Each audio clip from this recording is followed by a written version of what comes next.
Ladies and gentlemen, boys and my name's Benson. What's yours? It's time to do a board game tutorial. Alright, so I know you guys saw that we bought this a couple weekends ago, and I want to show you guys how to play this. This is called Keyforge Call of the Archons. Keyforge was created by the creator of Magic the Gathering.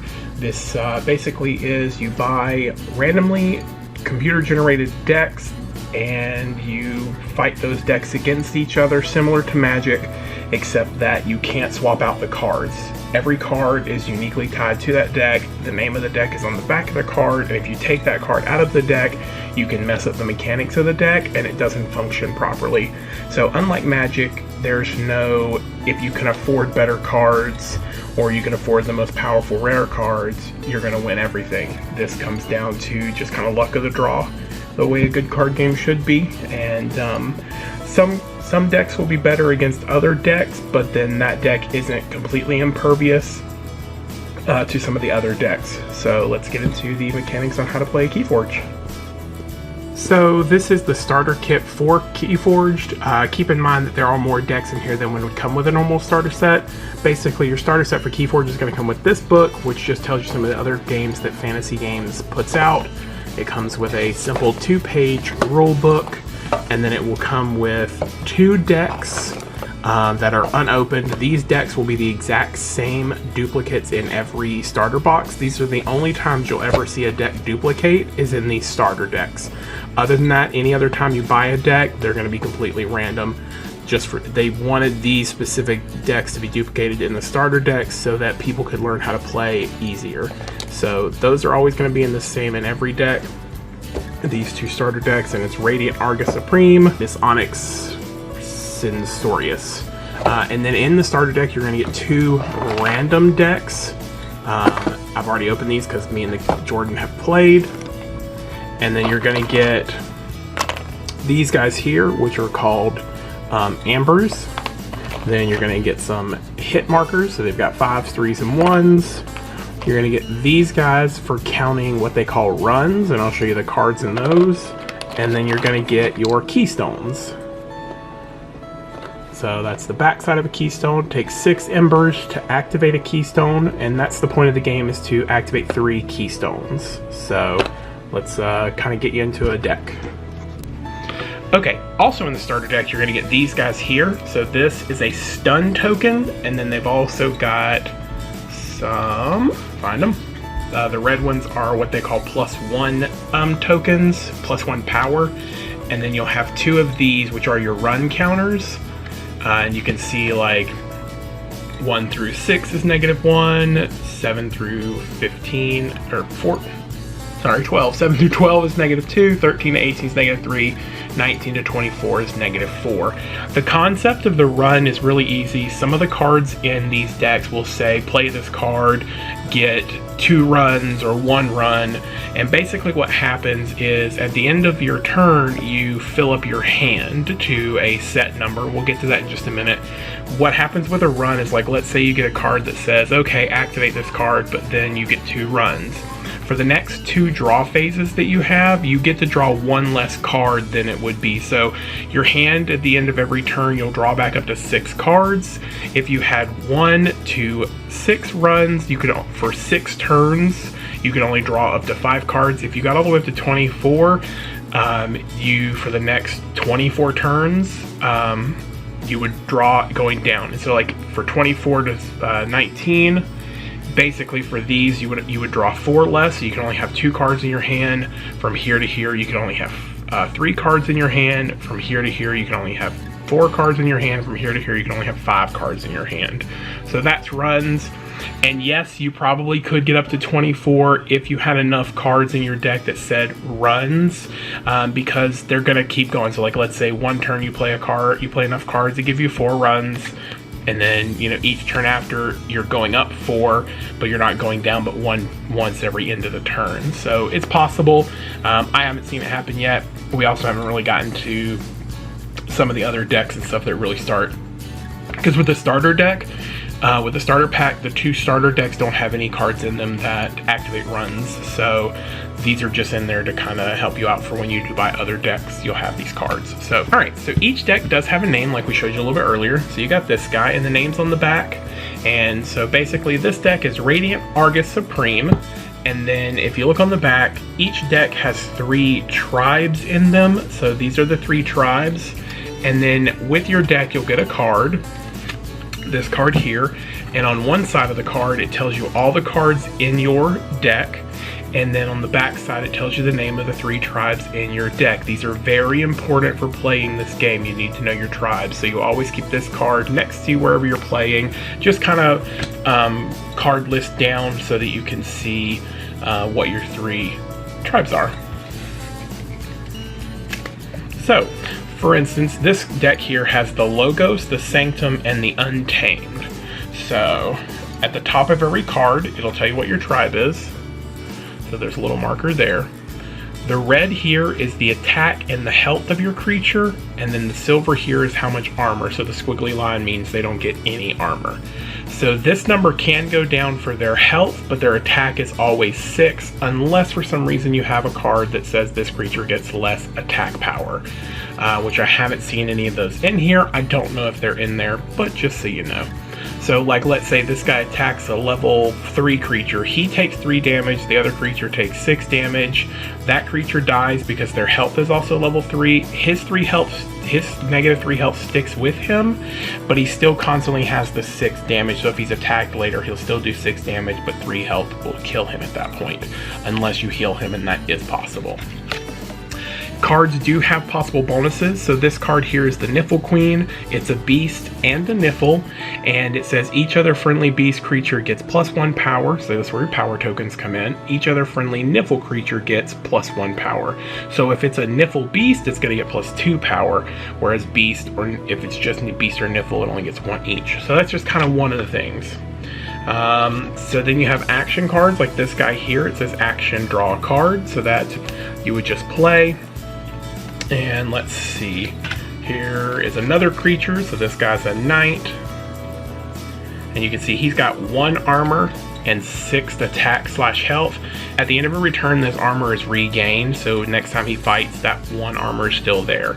So let's say in a fight, the Niffle Queen is fighting the champion, what's his name, sorry, Champion Anaphil.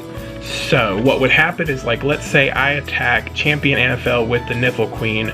Okay, because their attack and health are the same, you would think that they would both die, but that 1 armor takes 1 damage from this guy. So then in turn, 1 attack goes here, and then the 5 attack go against his health. So this guy would be -5 health, but this guy would die because it has no armor, and it would take the full blunt of this guy's 6 damage.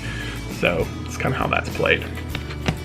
There are artifacts in here. When you play an artifact, it just goes on your field and it sticks with you unless somebody plays a card that destroys artifacts, or you play a card that removes the artifact from play, or you play a card that like lets you archive a card. We'll get into those here in a second. So this is a 2-player game, and basically what happens is you'll sit across from each other. Each of you have your own deck. The person that goes first draws 7 cards, and the person that's going second draws 6 cards.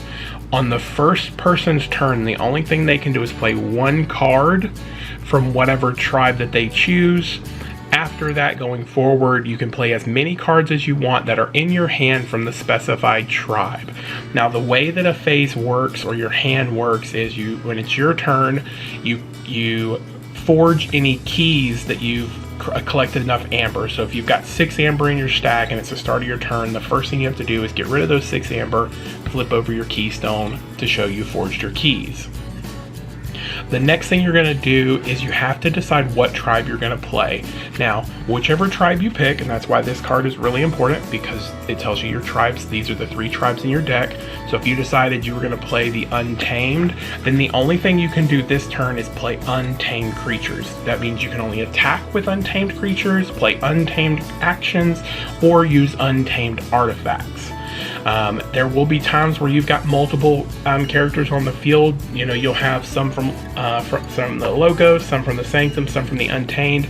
But no matter what you do, if you call Untamed at the beginning of your turn, that's the only card you can play with. and some other terms to kind of get used to. Reaping, fighting, capturing, those things have to be done with the tribe that you pick up unless a card specifically says you could play a different tribe or a different friendly creature. So very first thing after you forge your key is you pick the tribe you're going to play with. So first person goes first, they pick their tribe, they can only play one card from that tribe. That's the advantage they get by going first, is they get an extra card and they get to play one card. So, but going to the second player, that person picks their tribe and they can play as many cards as they want from that tribe from their hand.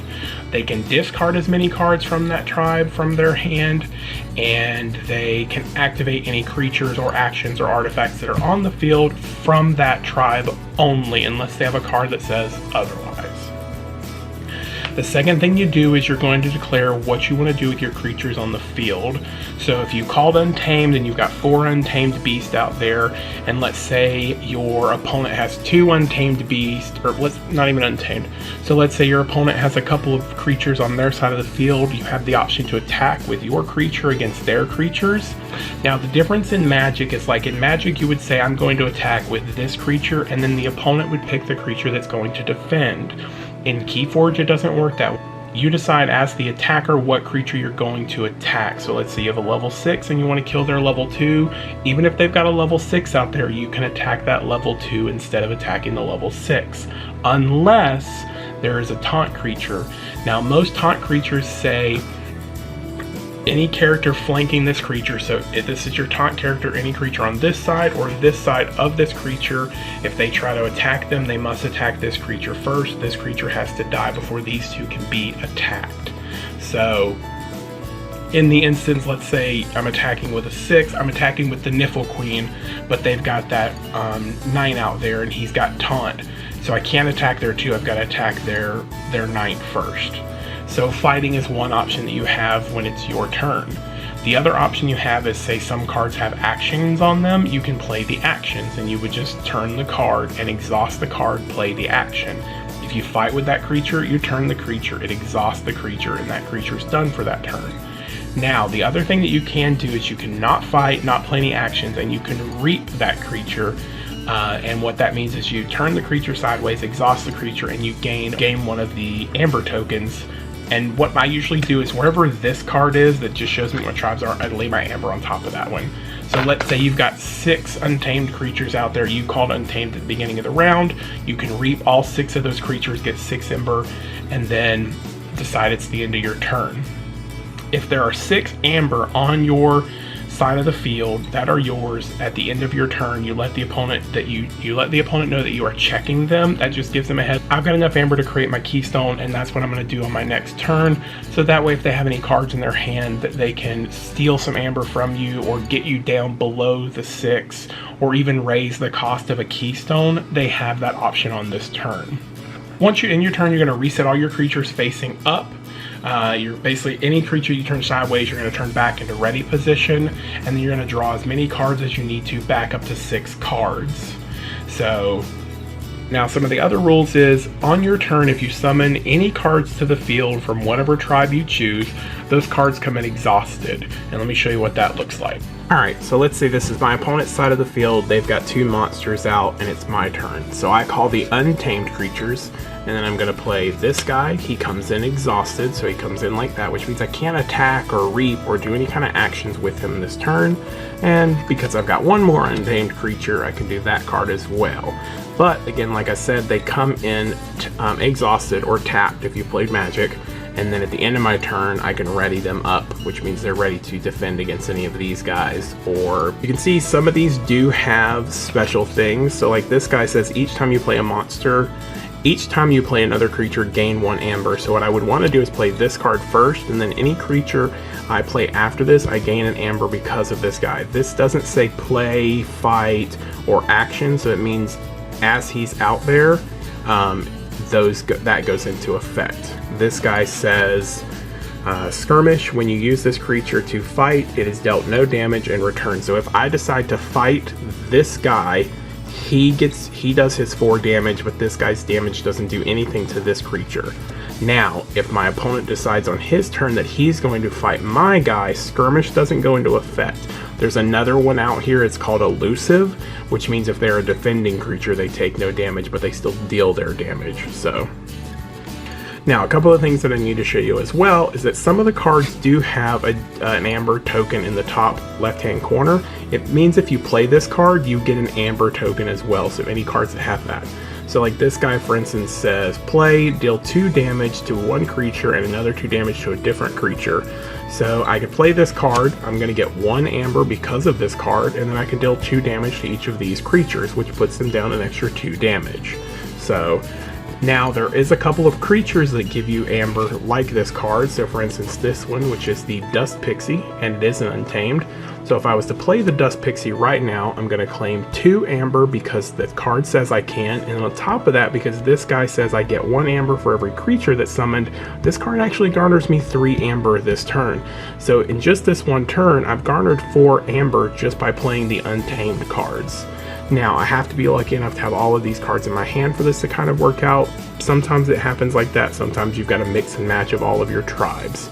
But that's kind of how this works out. So, now I'm going to say, okay, end of my turn, I'm going to discard this card, ready up these creatures like this, so that they're all facing forward. We're going to assume my opponent goes, he plays another tribe, so he doesn't play,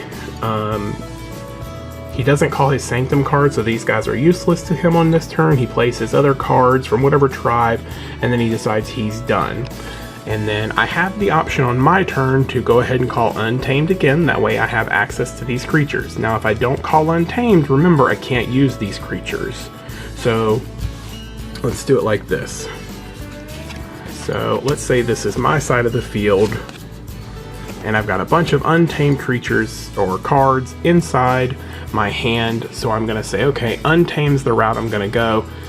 My opponent has no monsters that I need to fight. Again, you don't even have to fight your opponent even if they have monsters out there. So on my turn, I'm going to call Untamed, play any Untamed cards I want, and then I'm going to say, okay, I'm going to reap my Untamed creatures, which means I turn them sideways and exhaust them. And no matter what, because I reaped them, even though it doesn't say anything on their card, I gain 1 ember per creature that I reap. Sorry, that's amber, not ember. So this would garner me 3 ambers towards my keystone just by reaping these creatures, because they're not attacking, they're not doing any actions or anything like that. So, but then again, at the end of my turn, these guys get readied up, and I'm ready to go my next turn, and through that turn I've garnered 3 ambers, plus I garnered, 4 amber in the last turn, so I know I've got 7 amber ready to go over here on the side, and I let my opponent go, okay, that's the end of my turn, check, because I am ready to create a keystone. It's now their turn. So the reason you want to kind of, you say, okay, well, what's the point in even fighting creatures if you can reap them? Because if your opponent has 7 untamed guys out there and he can reap every turn, that's 7 amber, he's going to have his keystone pretty quickly. So you want to mix and match fighting with creatures and reaping your creatures to make sure your opponent has as few creatures on the field as they can, while you can maximize the amount of creatures you have that you don't need to fight with, so you can reap them and get their benefits. Now, some creatures do have actions down here, so this guy just has a text. Some of them have actions, or they have before the fight, which means whatever, if you decide to fight with that creature, whatever happens in that saying happens before they do any attacking. Some have an action, and if you want, you can exhaust that creature and you get to do their action. You can't reap a creature and do an action from the creature in the same turn. So if this guy had, let's say, action, opponent must discard a random card, okay, I'm going to activate that action, it exhausts this creature, he can't be reaped, so I can't get an amber from it or anything like that, but then the opponent has to discard a random card, which hurts him because on his next turn he's down 1 less a card because he doesn't get to refill his hand post the end of his turn. So then I could reap both of these creatures and get 2 amber, or sometimes it'll say reap plus 1 amber. That means when you reap that creature, they give you 2 amber instead of the 1. I'll find some other cards to kind of show you those, but that's kind of what your side of the field is going to look like. You're going to have your draw pile here, your discard pile here, Now, some cards give you the option to archive a card, and basically what happens is, wherever you want your archive to be, I usually put mine above my draw deck. Basically, any card that you decide you want to archive goes into your archive. And then at the beginning of your turn, after you declare the tribe you're going to use, you can collect your archive, which means you pick up every card in that archive. It doesn't matter who you declared, you gain all the cards from that archive so that you can use them whenever you want. The bonus to having an archive is that you will then have possibly up to 10 or 11 cards in your hand. The downside is if you don't play those cards, you're not drawing new cards at the end of your turn. If you've got already 6 cards in your hand at the end of your turn, you can't draw back up to 6. So just something to think about when you're playing your archive cards. Some cards you want to archive because you may need them later, but you want to get them out of your hand so you can get more cards in your hand. It's just kind of some of the options with archiving. Now, there are some cards that just say archive a card. It doesn't say your own cards. So, whereas Magic, if you play a card in Magic the Gathering and it says, you know, do this, you can't play that card unless you can complete every step of that Magic card. It doesn't work like that in this game. So, like, this card here, where it says deal 2 damage to one creature and 2 damage to another creature, if my opponent has no creatures whatsoever, I can still play this card just to get the amber that it gives me for playing this card, even though I can't deal any damage to his. But here's the problem with that. It doesn't say opponent's creatures. So if I play this card and they have no creatures on the field, that 2 damage or 4 damage total split between 2 creatures has to be my own creatures. You must complete as much of the card as possible. So if my opponent has no creatures to do damage to, 2 damage goes to one of my creatures and 2 damage goes to the other creature. If my opponent has 1 card or 1 creature on the field, 2 damage goes to their creature and 2 damage goes to one of my creatures. So keep that in mind. You must complete as much of the text as possible. And if it doesn't say opponent's creatures, then that means your creatures are just as liable at the damage as well. There's some cards in here that say do 3 damage to all creatures on the field, which means you could possibly wipe out half your army playing that card, even though it wipes out their entire army. Pay attention to the text on the cards, and if it doesn't specify opponent or yourself, then that card is open to anybody on the field for you to use it for. Some of the cards just say archive a card, and I've archived my opponent's creature just to get it off the field. Now, there are a couple differences on these cards. Some cards say capture, some cards say steal. So like this guy right here says that when you fight, you steal 1 amber. Now, what stealing 1 amber means is you steal one of your opponent's ambers that are in their amber pool, and it goes to your side of the field. Now, the difference in that and capture, which this guy says play capture 1, it means that when you play this guy, he captures one of your opponent's ambers, and that amber goes onto this guy. Now, once this creature dies, the opponent gets those ambers back. So let's say your opponent has 6 ambers, they say check, it's your turn, you play this guy, he captures one of their ambers, means that now your opponent on his turn, if he only had 6 amber and you stole one of them, he can't create his keystone, and he doesn't get that amber back until he finds a way to kill this guy, whether it's by attacking or not. So keep that in mind. Capture means it goes to the creature. Are some capture cards that say your opponent's creatures must capture 2 amber from their own pot, which means they have to capture 2 amber tokens and put it on one of their creatures, and then when you kill that creature, you get those ambers back, or you get those ambers from them. So it's almost like a steal, but you still have to defeat their creature that they put those embers on. But it gives them the option to use a higher creature versus using a lower one. So alright, so here's one of the cards that has an action on it. So remember when I told you that if you play this card, now every card that you play comes in exhausted, which means you can't activate the action that's on the card. Now this card says play, so that always happens whenever you play the card, but its action can't be used until the next turn, and you have to activate that action. So in the instance where I've got Untamed and I've got Sanctum guys on the field, I would have to pick Sanctum in order to use this guy's action. So let's say he's already on the field, it's my turn. I decide I want to go with Sanctum, so this guy's action says return Lady Maxina to its owner's hand.